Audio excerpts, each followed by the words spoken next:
आज़ादी बचाओ news channel में सभी दर्शकों का स्वागत है। सोलापुर उत्तर विधानसभा के आमदार विजय कुमार देशमुख के खिलाफ उन्हीं के कार्यकर्ताओं का विरोध, इस बार पार्टी ना दे उन्हें टिकट। दरअसल महाराष्ट्र विधानसभा 2024 के चुनाव कुछ ही दिनों में लगने वाले हैं। दूसरी ओर सोलापुर उत्तर विधानसभा सीट से बीजेपी के एमएलए विजय कुमार देशमुख मालक, जो 4 बार इस सीट को जीत चुके हैं, लेकिन अब उन्हीं के पार्टी के माजी महापौर रह चुकी शोभा बनशेट्टी, सभागृह नेता सुरेश पाटिल, माजी स्थायी सभापति जगदीश पाटिल, चन्नवीर चीटे, हेमंत पिंगड़े, राजा माने, अशोक खटके, श्रीशैल बनशेट्टी, अक्षय अंजीखाने, सागर अतनूरे ने मिलकर इस बार उनका विरोध कर हम में से पार्टी किसी एक को टिकट देने की मांग कर कार्यकर्ता संवाद बैठक की। दूसरी ओर एडवोकेट मिलिंद थोबड़े ने कहा कि अमरावती टेक्सटाइल पार्क के लिए सरकार 1000 करोड़ रुपए दे चुकी है, लेकिन 4 बार के एमएलए रह चुके देशमुख जी 20 सालों में सोलापुर के लिए कुछ ऐसा काम नहीं कर पाए, इसलिए इस बार उम्मीदवार बदले, हम सब मिलकर उनका काम करेंगे। 20 वर्ष एक पक्ष नेतृत्व करता येतं मतदारसंघाचं आणि तेच नेतृत्व बदलायची मागणी आता कार्यकर्त्यांमधून तुम्ही पुढे घेऊन जाताय। काय नेमक्या कार्यकर्त्यांच्या भावना आहेत, नेत्यांच्या भावना आहेत? या ठिकाणी आम्ही गेल्या 39 वर्षापासून भारतीय जनता पार्टीचा कार्यकर्ता आहे। आता गेल्या 25 वर्षापासून मी नगरसेवक आहे, परंतु नगरसेवक आम्ही 97 पासून झालो आहोत। 2004ला आम्हीच भारतीय जनता पार्टीचा सरचिटणीस करून या ठिकाणी आमदारकीचं तिकीट मागणी केलं, आमदार केला। पुन्हा 2004 नंतर 2009ला आमदार केला। आम्हाला त्यावेळी त्यांनी सांगितलं होतं की तुम्हाला बी आमदार करू आम्ही, परंतु त्यांनी ते शब्द पाळला नाही। त्यावेळी आम्हाला स्टँडिंग कमिटी चेअरमन पक्षाने दिलं, आम्हाला विरोधी पक्षनेता पक्षाने दिलं आहे, मला जिल्हा नियोजन समिती पक्षाने 2 वेळा दिलं आहे। असं असताना त्यांनी प्रत्येक वेळी स्वतः काम न करता या सोलापूर शहरामध्ये आम्ही बघितलं, कधीही त्यांना असं वाटलं नाही की आपल्या सोलापूर महानगरपालिकेचं सत्ता यावं, सर्व नगरसेवक पडलं पाहिजे, याच दृष्टिकोनातून त्यांनी भूमिका केलेलं आहे। याच दृष्टिकोनातून त्यांनी खासदार आमदारला पाडायचा प्रयत्न केलेला आहे। याच दृष्टिकोनातून ज्यांनी कोणी पुढे जायचा प्रयत्न करत आहे त्यांना उमेदवारी दिलेली नाही। असल्या माणसाला मी जवळनं बघितलो, असं जवळनं मी बघितलं 20 वर्ष झालं। त्या माणसांनी काही सोलापूरसाठी केलं नाही। घराघरात आग लावायचं, घराघरात भांडण लावायचं, आपल्या शहर उत्तरमध्ये काम करत असताना फक्त एकमेकाचं लावायचं काम केलं आहे। त्यामुळं याला बदला असं आमचं एकंदरीत मत आहे।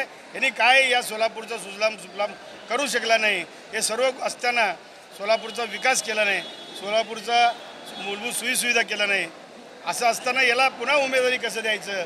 असल्या माणसांनी या 20 वर्षात आपल्या विधानसभेमध्ये कुठला प्रश्न उपस्थित केला आहे? एक प्रश्न उपस्थित करता येत नाही, बाकीचे प्रश्न सांगताय, पण इतर जे प्रश्न आहेत सोलापूरचे ते एकही प्रश्न मांडला नाही।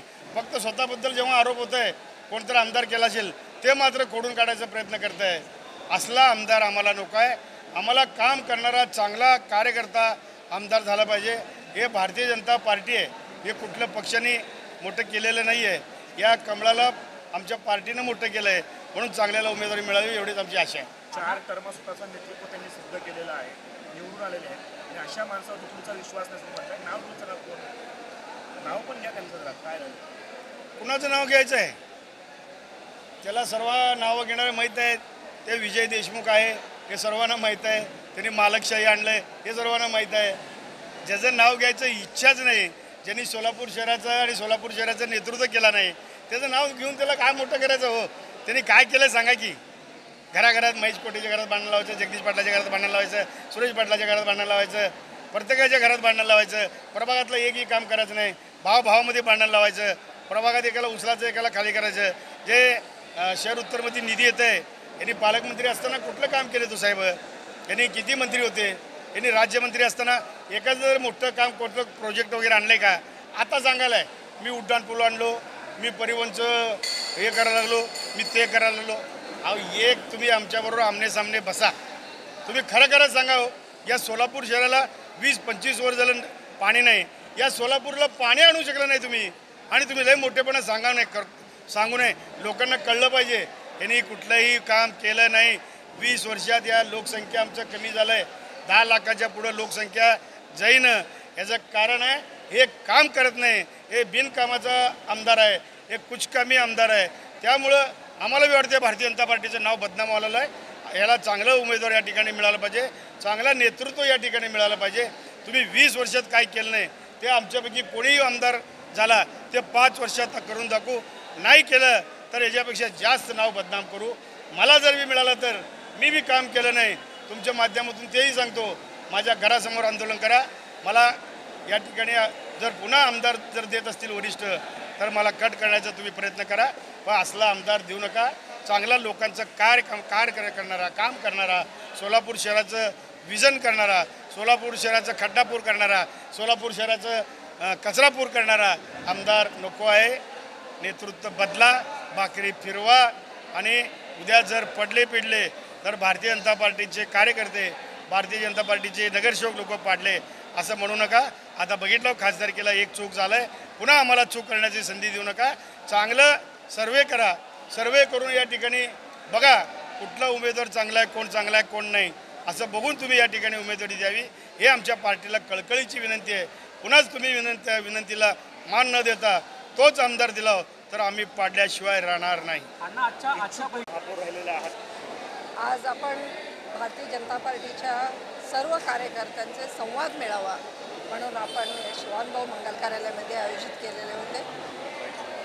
त्यात जवळजवळ 30 ते 35 वर्ष 40 वर्षापासून ज्यांनी भारतीय जनता पार्टीला उभा केलेले आहे असे सर्व कार्यकर्ते, जे मी महापौर म्हणून काम केलेले आहे, हे सर्वजण आपण एकत्र येऊन आमची कामाची पावती कुठं तर मिळावं आणि पार्टीकडनं दखल घ्यावं म्हणून आपण ह्या मेळावा आपण या ठिकाणी घेतो आहे. त्याच्या मागं एकच आहे की सोलापूर शहराच्या जे अवस्था आहे, जो आधी पण झाला नाही, आता 20 वर्षात जे काही 2.5 वर्षात मी जे काही काम केलं त्याच्यावरनं येणाऱ्या विधानसभेमध्ये महिला म्हणून तुम्ही मी इच्छुक आहे.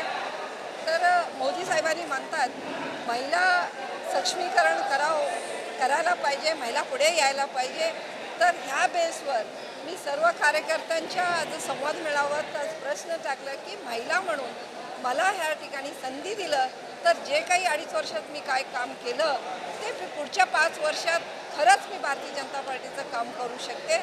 या निमित्ताने आपण या ठिकाणी मेळावा या ठिकाणी आयोजित केलं होतं आणि माझ्याबरोबर सर्व सिनियर सर्व नगरसेवक आहेत, पक्षनेते झालेले, विरोधी पक्षनेते झालेले, सर्व या ठिकाणी उपस्थित, कष्टातून भाजपला वाढवणारे कार्यकर्ते या ठिकाणी उपस्थित आहेत.